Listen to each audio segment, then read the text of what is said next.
నామినేషన్ల తొలి రోజు నుంచే బీజేపీ అభ్యర్థులు రంగంలోకి దిగుతున్నారు. రఘునందన్ రావు, ఈటెల రాజేందర్, డీకే అరుణ ఇవాళ నామినేషన్లు వేయనున్నారు. బీజేపీ పాలిత రాష్ట్ర సీఎంలు అలాగే కేంద్ర మంత్రులు ఇందుకు హాజరు కానున్నారు.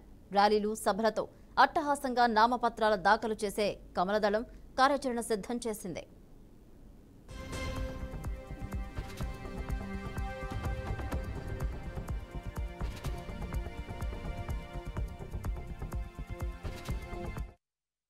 తొలి రోజే నామినేషన్ వేసేందుకు బీజేపీ అభ్యర్థులు సిద్ధమయ్యారు. ఇవాళ మెదక్ అభ్యర్థి రఘునందన్ రావు, మహబూబ్ నగర్ అభ్యర్థి డీకే అరుణ, మల్కాజ్గిరి అభ్యర్థి ఈటెల రాజేందర్ నామపత్రాలు దాఖలు చేయనున్నారు. ఉదయం 11:30 ముహూర్తం ప్రకారం రఘునందన్ రావు నామినేషన్ దాఖలు చేయనున్నారు.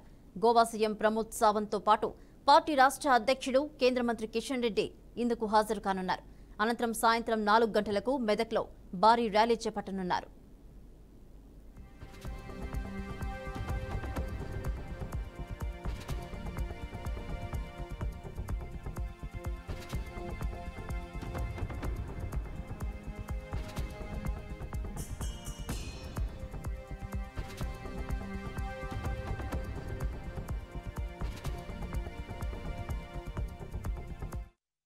మరోవైపు మల్కాజ్గిరి ఎంపీ అభ్యర్థి ఈటెల రాజేందర్ ఉదయం 11 గంటలకు మేడ్చల్ కలెక్టరేట్లో నామినేషన్ వేయనున్నారు.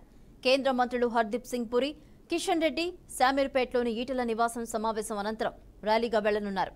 మహబూబ్ నగర్ అభ్యర్థి డీకే అరుణ నామినేషన్ కార్యక్రమంలో బీజేపీ పార్లమెంటరీ బోర్డు సభ్యులు లక్ష్మణ్ పాల్గొనున్నారు.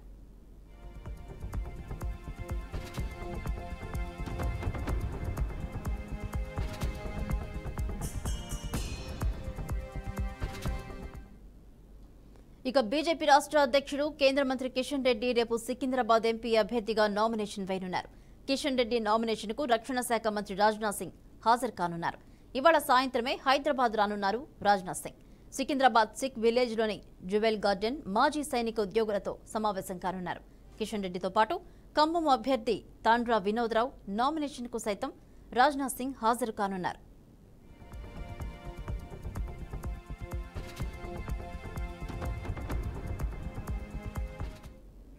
మొత్తానికి నామినేషన్ల పర్వం అయితే కొనసాగుతుంది. నేటి నుంచి 25 వరకు నామినేషన్ల స్వీకరణ కూడా ఉంటుంది. తొలి రోజు రంగంలోకి బీజేపీ అభ్యర్థులు దిగుతున్నారు. ఇదే అంశానికి సంబంధించి మరిన్ని అప్డేట్స్ మా ప్రతినిధి అందిస్తారు. చెప్పండి, రేపు సికింద్రాబాద్ ఎంపీ అభ్యర్థిగా కిషన్ రెడ్డి అయితే నామినేషన్ వేస్తున్నట్టు తెలుస్తోంది. డీటెయిల్స్ ఏంటి? చారి. థ్యాంక్ యూ అండి. నామినేషన్ కార్యక్రమం షురు అయిందని చెప్పవచ్చు. ఈ రోజు నుంచి ఎలక్షన్ సంబంధించిన నామినేషన్ల ప్రక్రియ షురు అయింది.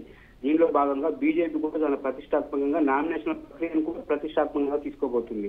అభ్యర్థుల నామినేషన్ ఎవరైతే వేస్తున్నారో ఈ రోజు వారి నామినేషన్ కార్యక్రమాలకి బీజేపీ సంబంధించిన సీఎంలు కావచ్చు, అలాగే డిప్యూటీ సీఎంలు కావచ్చు, కేంద్ర మంత్రులు కావచ్చు, వీరిని ప్రత్యేకంగా ఆహ్వానించి ఓటర్లను ఆకర్షించుకునే ప్రయత్నం బీజేపీ చేస్తుంది. అలాగే వారితో పాటు వచ్చిన అతిథులు ఎవరైతే ఉన్నారో, గెస్ట్ గా హాజరవుతున్నారో నామినేషన్ ప్రక్రియకి, వారితో పాటు మీటింగ్లు కానీ, రోడ్ షోలు కానీ, అలాగే సభలు కానీ ఏర్పాటు చేయాలని చెప్పేసి బీజేపీ భావిస్తుంది. ఒక్కొక్క అభ్యర్థికి ఒక్కొక్క నేషనల్ లీడర్ ను తీసుకొచ్చే ప్రయత్నం చేస్తుంది. ఈ రోజు 18న రఘునందన్ రావు నామినేషన్ వేయబోతున్నారు. ఆయన జాతకం ప్రకారం, జ్యోతిషం ప్రకారం ఆయన ఉదయం 11 గంటలకు వేసి అఫీషియల్ గా తర్వాత మళ్ళీ 3 గంటలకి ఆయన నామినేషన్ వేయబోతున్నారు. అయితే 11 గంటల తర్వాత గోవా సీఎం ఈవినింగ్ 3 గంటలకు వస్తున్నారు కాబట్టి 3 గంటలకి మరోసారి నామినేషన్ వేసే ప్రక్రియలో భాగంగా పెద్ద బైక్ ర్యాలీ కావచ్చు, అలాగే పెద్ద ఎత్తున ర్యాలీ తీస్తూ గోవా తో పాటుగా మరొకసారి నామినేషన్ వేసే అవకాశం ఉంది మేరకు. అలాగే మల్కాజ్గిరి సంబంధించిన ఈటెల రాజేందర్ కూడా ఈ రోజు నామినేషన్ వేయబోతున్నారు. ఆ నామినేషన్ ప్రక్రియకి కేంద్ర మంత్రి హర్దీప్ సింగ్ కూడా హాజరు కాబోతున్నారు. వారితో పాటు కూడా కేంద్ర మంత్రి అలాగే బీజేపీ రాష్ట్ర అధ్యక్షుడు కిషన్ రెడ్డి కూడా హాజరు కాబోతున్నారు. అయితే మరొక వైపు మహబూబ్ నగర్ డీకే అరుణ కూడా ఇదే రోజు నామినేషన్ వేయబోతున్నారు. ఈ నామినేషన్ ప్రక్రియకి లక్ష్మణ్ అటెండ్ అవుతున్నారు. దీని తర్వాత రేపు కూడా కిషన్ రెడ్డి నామినేషన్ ఉంది. కిషన్ రెడ్డితో పాటు ఆ నామినేషన్ కార్యక్రమంలో కేంద్ర మంత్రి ఎవరైతే రక్షణ శాఖ మంత్రి ఉన్నాడో ఆయన రాజ్నాథ్ సింగ్ రేపు అటెండ్ కాబోతున్నారు. రేపటి నామినేషన్ ఈ రోజే రాజ్నాథ్ సింగ్ ఈవినింగ్ ఆయన హైదరాబాద్ రాబోతున్నారు. అలాగే సికింద్రాబాద్ లో సిక్యూరిటీ ఒక ఫంక్షన్ హాల్లో రిటైర్ ఆర్మీస్ ఎవరైతే ఉన్నారో వాళ్ళతో పాటు మీటింగ్ కండక్ట్ చేయబోతున్నారు. ఈ సమావేశంలో బీజేపీ అవసరం ఎంత ఉంది, దేశానికి మోడీ ఎంత అవసరం ఉందో మొదలైన విషయాలు రిటైర్డ్ ఆర్మీకి సంబంధించిన ఓటర్లు ఎవరైతే మల్కాజ్ పరిధిలో ఉన్నారో వాళ్లకు ఎక్స్ప్లెయిన్ చేసే అవకాశం ఉంది. అలాగే 19న కూడా ఖమ్మం ప్రాంత వినోదరావు కూడా కేంద్ర మంత్రి రాజ్నాథ్ సింగ్ ఆధ్వర్యంలో నామినేషన్ అయిపోతున్నారు రేపు. అలాగే 22న జహీరాబాద్ బీబీ పాటిల్ నామినేషన్ అయిపోతున్నారు. ఈ కార్యక్రమానికి మహారాష్ట్ర డిప్యూటీ సీఎం దేవేంద్ర ఫడ్నవీస్ వస్తున్నారు. 22న చేవెళ్ల కొండా విశ్వేశ్వరరెడ్డి కేంద్ర మంత్రి పీయూష్ గోయల్ కూడా రాబోతున్నాడు. 22న నల్గొండన ఐదిరెడ్డి కేంద్ర మంత్రి పీయూష్ గోయల్ కూడా ఈ రెండింటికి ఆయన కాబోతున్నారు. 22న మరొకరు మహబూబాబాద్ సంబంధించినటువంటి సీతారాం నాయక్ కూడా కేంద్ర మంత్రి ఆధ్వర్యంలో ఆయన కూడా ఒక నామినేషన్ అయిపోతున్నారు. 23లో భువనగిరికి సంబంధించినటువంటి బూర నరసయ్య గౌడ్ నామినేషన్ అయిపోతున్నారు. దీనికి కిషన్ రెడ్డి ఆదవుతున్నట్టుగా తెలుస్తుంది. 24న పెద్దపల్లి గోమాత శ్రీనివాసు, దీనికి రైల్వే శాఖ మంత్రి అయినటువంటి అశ్విని వైష్ణవ్ కూడా అటెండ్ కాబోతున్నారు. అలాగే 24 ఆదిలాబాద్ నగేష్ కు CM, Chhattisgarh CM Vishnu Deo Sai attend కాబోతున్నారు. హైదరాబాద్ మాధవీలత కేంద్ర మంత్రి సమాచార మంత్రి అయినటువంటి అరుణ్ ఠాకూర్ ఆమె నామినేషన్ కి ప్రక్రియకు హాజరు కాబోతున్నారు. 24 వరంగల్ ఆదూరి రమేష్ కు, ఇలా 25 నామినేషన్ కరీంనగర్ సంబంధించిన బండి సంజయ్ కూడా నామినేషన్ ప్రక్రియలో గుజరాత్ సీఎం భూపేంద్ర పాటిల్ కిషన్ రెడ్డి ఆధ్వర్యంలో వీరు నామినేషన్ అయిపోతున్నారు. మొత్తంగా చూసుకుంటే నామినేషన్ ప్రక్రియ ఈ రోజు స్టార్ట్ అవుతుంది. దాదాపుగా 25 వరకు బీజేపీ సంబంధించిన అందరూ పార్లమెంట్ అభ్యర్థులు నామినేషన్ వేసే అవకాశం ఉంది. మరోవైపు ఈ ఎన్నికల నిర్వహణ కూడా ఎలక్షన్ కమిటీ చాలా పెద్ద ఎత్తున జాగ్రత్త తీసుకుంటుంది. 50 లక్షల ఈవీఎం ప్యాడ్ ను ఉపయోగిస్తున్నట్టు తెలుస్తుంది. అలాగే 48,000 మంది ట్రాన్స్జెండర్స్ కి కూడా అవకాశం ఉందని చెప్పేసి, అంటే ఓటర్లు బుక్ చేసుకున్న వాళ్ళు, ఓటర్ నమోదు చేసుకున్న వాళ్ళు.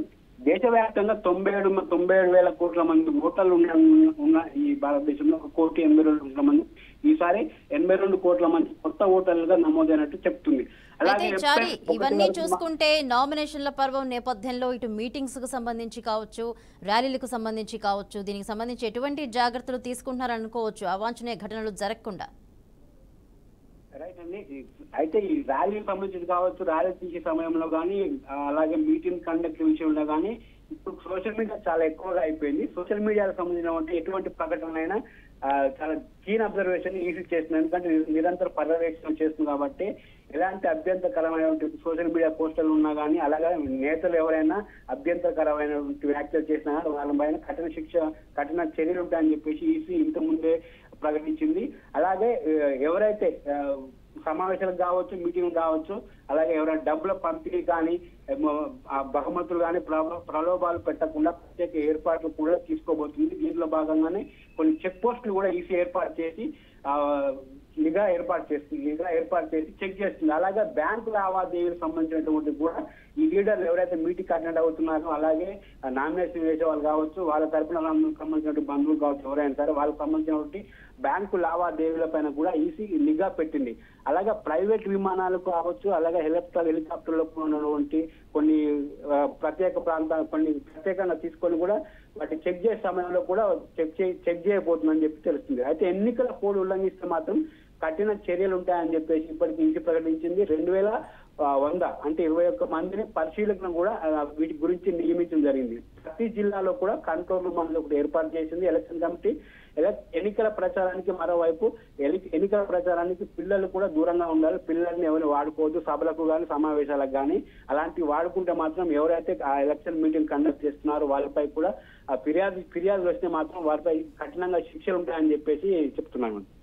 Right, thank you Chari.